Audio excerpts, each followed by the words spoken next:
What's going on, guys? Welcome back to the Hands-On channel. I'm glad you stopped by today to spend a few minutes with me, but I'm going to tell you, I was looking through the news and I was thinking about putting together a little news show, and I started thinking to myself, man, it's kind of pointless. I've been feeling like here lately, it's pointless to focus in on any one objective. Like, let's say, for example, the Trump assassination. All sorts of new information is coming out about that, and that's great that a lot of that stuff's coming to light. But I feel like with everything, with the seriousness of the real event that's coming, none of this stuff even matters anymore.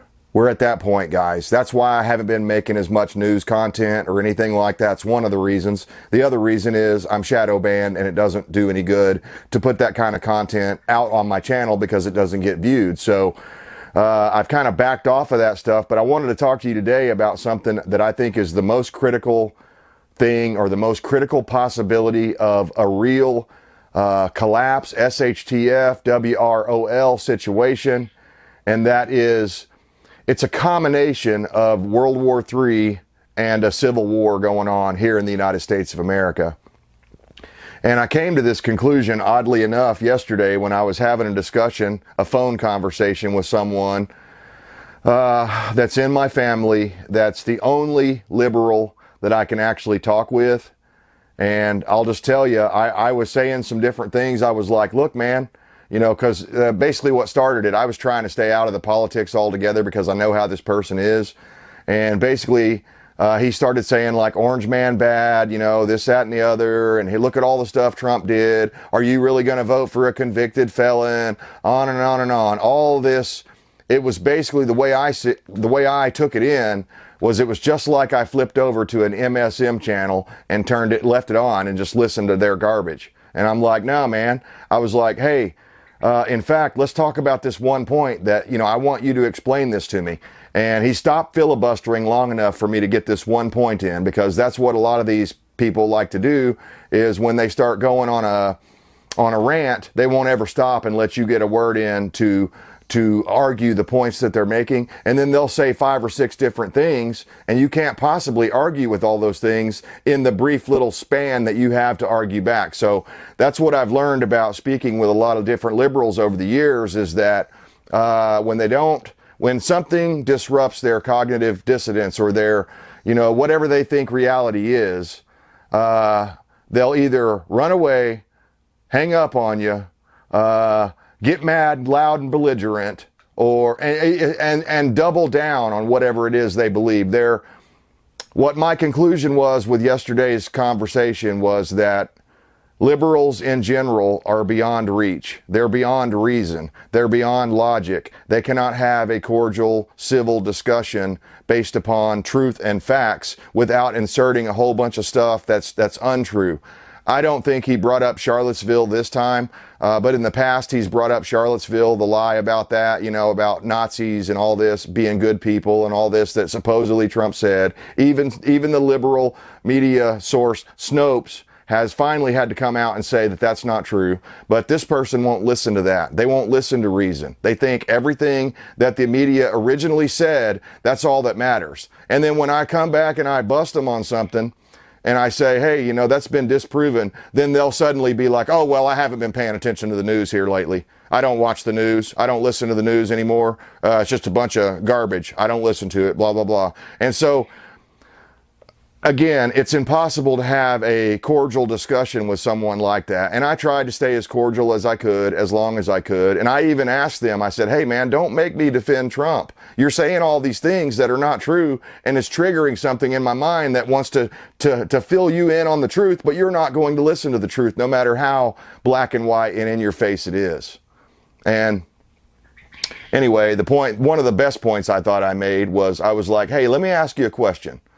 So, do you remember how for the last 4 years, the Democrats have been saying, oh, Trump and MAGA are a threat to democracy? And he admitted, he was like, yeah, they've been saying that, and it's true, blah, blah, blah. Yeah, they're a big threat to democracy. And I said, well, isn't that ironic that, you know, the Republicans actually had a primary, and they voted for Trump. Whether you like him or not, the people in the party voted for Trump in the overwhelmingly enough to where he ended up getting the nomination. And yet Kamala Harris doesn't have one single vote from any registered Democrat, period. She was not voted. She was selected. That is anti-democratic. And man, he melted down on me after that. I mean, every other word was a cuss word. Trump's racist, homophobe, misogynist, on and on and on. All the media talking points were coming out in a desperate attempt to make me see things the way he sees things. And it just wasn't going to happen. I've read too much. I know too much. Because see, the difference is I've read both sides. People on the opposite side of the aisle don't bother to read the other side. They just believe whatever the talking heads tell them of the day, and they lock that into their memory banks as fact for life. And even if it's disproven in the future, it doesn't matter. You can't convince them otherwise, because you'll break their brain. You'll break their brain. And that's what happened. I'll conclude with my little conversation here. That's what happened. And I said something along those lines, and I was trying to stay as cordial as freaking possible without cussing and I was trying to be concise and list all these different things that have happened. And, I went back to Lawfare. I talked about that because he kept saying, oh, so it's cool to vote for a felon then, huh? You should just let felons go run for the presidency and all this. And I'm like, no, I'm not saying that. For one, technically Trump is not convicted of as a felon yet. The sentencing has not happened. So technically he's not convicted yet. And the Supreme Court has done some different things that may make it to where he wins the appeal in that case. So I'm not holding my breath or assuming that Stormy Daniels hush money was some special thing that no other politician in history has ever done, because that's not true. Bill Clinton did it with, I can't remember the lady's name, but he paid a lady off in the past, and they didn't make a big deal out of it like this and go after him after he left office. The only reason they're going after Trump is for political reasons. And I tried to get this guy to admit that, and he wouldn't do it. He would not do it. And I pointed out all these different things that show that it's strictly 100% politically motivated, this lawfare that they're using against Donald Trump. And he wouldn't believe it. He was like, no, it's not that way. I was like, so if Trump does win, and even that made him squeal and melt down and scream at the sky. But if Trump does win, I said, and he starts doing the same sort of things to Biden and Hillary and all these people, you're going to be cool with it? And he was like, oh, well, no, because they haven't done anything wrong, blah, blah, blah. They're just doing their jobs, blah, blah, blah. So the liberals can do no wrong. The mainstream media is not biased, according to this guy. They're 100% fair and balanced. So, guys, after he hung up on me, and this is a family member of mine. So keep that in mind. That's what happens when you back them into a corner of cognitive dissonance where their brain just cannot compute anymore. They'll just hang up on you because they don't want to hear it. They don't want anything to disrupt their worldview.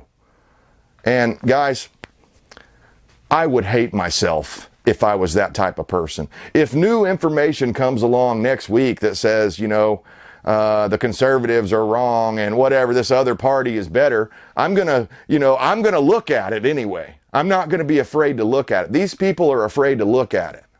I'm not saying I'll believe it because it's most likely a propagandist lie, but I'll at least look at it. They won't look at it. They're burying their heads in the sand and choosing the mainstream narrative over truth, facts, reality, the fucking black and white right there in front of them. They don't want to hear it. So they hang up on you, or they run away, or they refuse to talk to you, or they won't come to Thanksgiving dinner because they're afraid they might run into you and you might actually disprove their liberal, God, it's like a oxymoron to say this, but their liberal logic, okay? You might be able to disprove it, and that would embarrass them and make them scream at the sky and run off in panic. And it would show their true colors. Because, the truth doesn't have a problem being exposed to daylight. The truth doesn't have a problem when you come up and you question it, or you have a different opinion than what its conclusion shows you. Because the truth is the truth. But propaganda and lies and liars have to silence the opposition. And so this person I was talking to probably has never heard any of these things that I was saying and thinks I'm some crazy right wing. And I was thinking after he hung up on me, and I was sitting there thinking about everything and thinking, man, what did I do? Did I say something that was too much or whatever? And it really wasn't. There was no crescendo that made it happen. It was just very odd. And I think that they just hit their wall. And whatever, you know, I mean, the adult thing to do would have been like, hey, man, I don't want to talk about this politics stuff anymore. It's just making me mad. I'll call you back later. You know, good talk. We'll talk later. Bye. Right? That would have been the adult thing to do. But instead, he did the teenage girl thing. And it was just, and I was like, okay, this shows me. And on many, you know, to paint the backstory, on many other things that are not related to politics, we can get along just fine. But man, this person is obsessed with trying to convert me over to a liberal or something for some reason. And I don't get it. And I'm not trying to convert him into a conservative. I'm just going to argue when they're throwing diarrhea at the wall and trying to see what sticks. I'm going to see a little speck of peanut and I'm going to be like, oh, wait a minute, that's a fucking lie. And I'm not going to let you get away with that. Here's the truth. And they never want to hear the truth. They tried to convince me that Trump sent the national deficit higher than Biden did. And I'm like, dude, you got your facts wrong. You're 100% out of phase with reality. Go look it up after we get off the phone. And maybe he was looking it up while I was talking to him. Maybe that's why he hung up. So he realized I'm right. Biden has spent more, he spent more money than anyone, as far as I know, any other president. And it's been intentional to devalue the dollar, to destroy the economy. And even then, that was another thing that stood out to me. He kept saying, well, at least Biden did some good. And I'm like, well, what good was that? And he never would answer because he couldn't name anything. I'm sure this person, because, you know, where they live and stuff, I'm sure environmentalism is a big factor. So everything that they do that hurts the oil industry and the natural gas industry and everything else that Biden has done. And he even admitted, I read in an article just a moment ago, a headline, that Biden said the quiet part out loud and admitted that it shouldn't have been called the, what'd they call it? The Clean Energy Act or whatever. I don't know. One of those bills they passed, right? One of their multi-trillion-dollar destructive to America bills that Biden signed on to and passed. He said that they should have called it the Green New Deal, which is really what it was. Maybe it was the infrastructure bill. I don't remember. But the point is now they're telling you the truth. It's really all about environmentalism. They don't care about what happens to the American worker. They don't care about what happens at the fuel pump when you have to pay $10 a gallon. In fact, they want that. So you'll have to go out and buy an electric car. And then you'll be more under their thumb, more controlled. They'll have a kill switch in it, mandated by Biden. After 2024, I believe it was, or 2025, all vehicles that are produced here in the United States or sold here in the United States will have to have a kill switch. So you think you're going to run away from something? Well, they'll just call daddy government and have them kill your vehicle. Oh, you say some shit that they don't like on social media? Well, I'm telling you, if the communists win, if Commie Kamala wins, these are real things you're going to have to worry about. I mean, real things you're going to have to worry about. So, I told this person, I was like, look, man, the way I see it, you know, Trump's not my favorite politician or my favorite person in the world, but he's the one we got. And the way I see it, this election comes down to two things: globalism with Kamala and communism with Kamala, or traditional classical American values based on the Constitution. And I choose that one. And maybe that's why he hung up on me. I don't know. But in reality, guys, that's what the epiphany that hit me after I got off the phone yesterday was, that the divide is so wide. This only ends in one way. The primer has been set. The fuse has been lit. I would argue that the fuse was lit in 2020. It was lit before then when they introduced the COVID on the world. And, you know, the United States had their hand in helping China create all that stuff. So, I mean, where's the legal action against this? Where's the Nuremberg 2.0 trials for these people that, I mean, there wasn't a corner of the earth that wasn't touched by this man-made disease or this, you know, whatever, hybrid type disease, whatever you'd call it. It's still going around. People are still getting it around here. They're not dying or whatever, as far as I can tell, but it's still going around. And is that just going to be a thing forever now, I guess? And, you know, they did that, in my opinion, to get rid of Donald Trump. And I don't know who they is exactly, but it's the New World Order. They hate Donald Trump because he gets us out of the Paris Accord. He pulls us out of all these bullshit deals that are anti-American sovereignty and freedom, anti-Constitution. You can't sign, it's written in the Constitution that you can't sign a treaty or an agreement that goes against the spirit or the will or the Bill of Rights or anything of the Constitution. You can't do it. It's not allowed. But for 20, 40 years, they've been doing it anyway. And, you know, we the people are the government of this United States, but we've gotten lazy. No one holds anyone accountable anymore. They go out and they look for people that say the right things, and, you know, it's just like a car dealer or something. They tell you exactly what you want to hear, and then you get 10 miles down the road and the freaking crankcase blows out at the bottom end of it, right? That's what's going on. And it's on the right and the left, and that's why no matter who gets in power, it seems like in the long run, nothing really ever changes. And I don't know, I don't really have the answers. All I can tell you is that the fuse has been lit. The primers have been set. The landmines are already out there in the fields, just waiting for the first person to try to cross that imaginary line called civil war. And I think there are outside, I mean, you know, obviously, when you look at anything like this, you ask yourself who benefits, you know, and who benefits the most? Well, who would benefit from the United States having a civil war? Pretty much every country that's ever been under our thumb or felt like they have been. So Russia, China, Iran, I mean, the list goes on and on and on. Syria, pretty much all the Middle Eastern countries by now.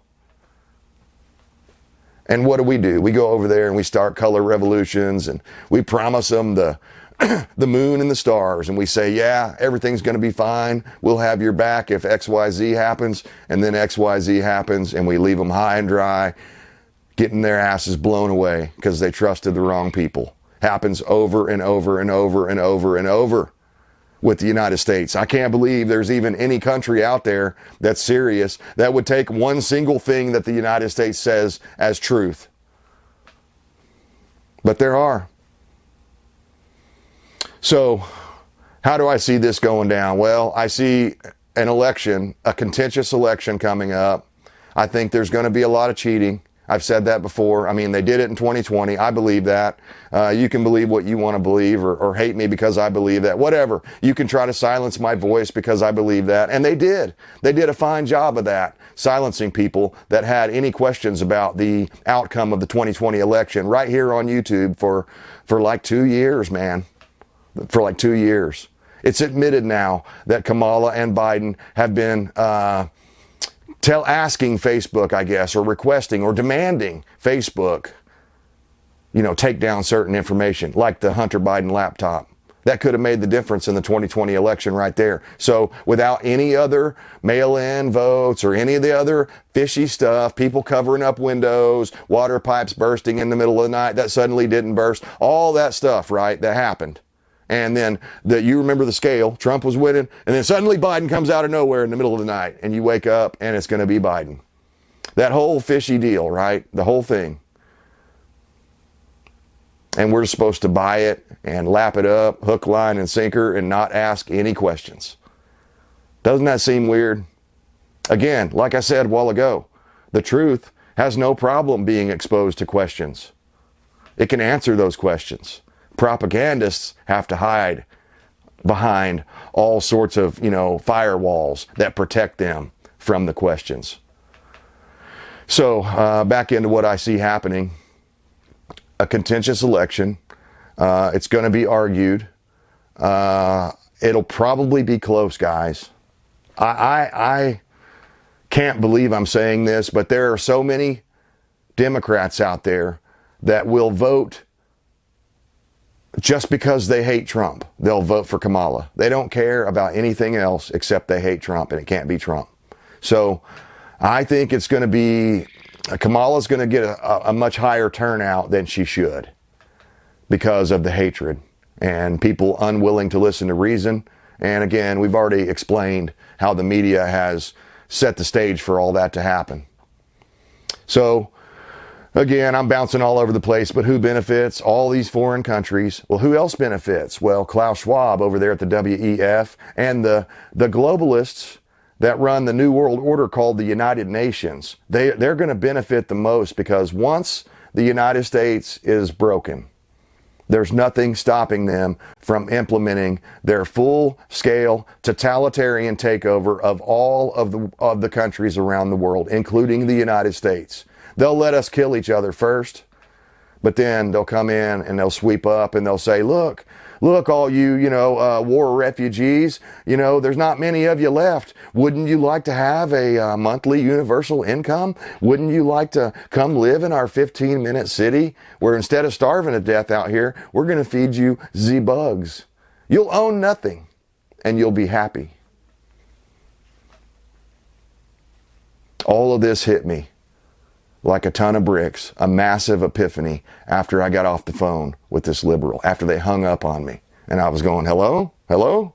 Are you there? It hit me in about 45 seconds. It took me 2 days to process it because that's how powerful of I don't know what it was. It was like I tapped into something, guys. And I'm not saying I can see the future because I hope I'm wrong, but everyone in the world, including a lot of people here in the United States of America, want a civil war. But if you think it's just going to be the left versus the right, the patriots versus the commies, you got another thing coming because they're going to be bringing in, not necessarily bringing in, but the Chinese and the Russians and other foreign adversaries will take that advantage of when we're at our weakest to come in and send in their own troops. And they'll probably most likely help the communist Democrats because that's who lines up with their beliefs the most. And like Yuri Bezmenov famously said that, they're useful idiots. And once the communists come in, the real communists come in, the Chinese communists and all that, and the New World Orders, all those people, the WEF, all of them, once they come in and they sink their meat hooks into the United States of America, there'll be no turning back. There'll be no undoing it. John Adams famously said, liberty once lost can never be restored. Something along those lines. I'm paraphrasing, but he's right. He's absolutely right. So guys, I think there's a very high likelihood that we'll have a civil war as a result because the Democrats probably won't accept the results if Trump wins. And if Kamala wins, the Republicans probably won't accept the results if she wins. I think if Kamala wins, the likelihood of civil war is quite a bit lower. If Trump wins, the likelihood of civil war is about 80 or 90%, in my opinion, because the brown shirts that the liberals have in their brown shirt army are standing by and ready to be activated with a simple phone call.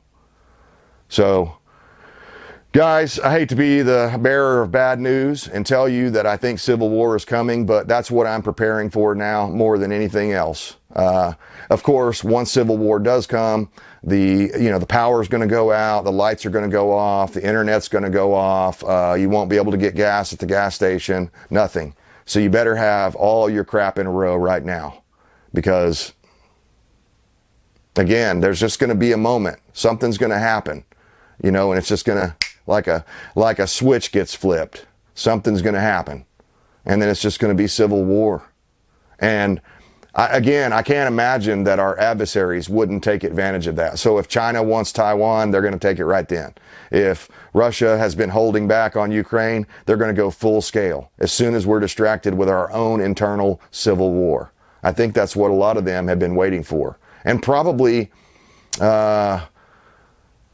propagating and trying to make that the outcome. So Biden's a globalist. Kamala's a globalist.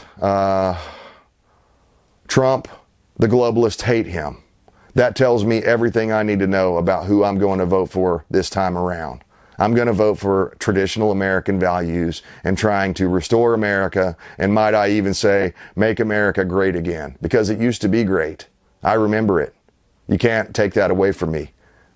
Commies. You can't come in and pollute my mind and tell me that the times that I grew up and gas was, 89 cents a gallon to $1.06 a gallon, and things were a lot better. Things were a lot better. Not everything, but a lot of things were a lot better than they are right now. Even the race issues were a lot better back in the 90s and the early 2000s, before Barack Obama came in and reversed all of that progress. They ought to be ashamed of themselves. Unbelievable division in this country. I don't know which side you're on, but you got to be on one side or the other. There is no middle ground left.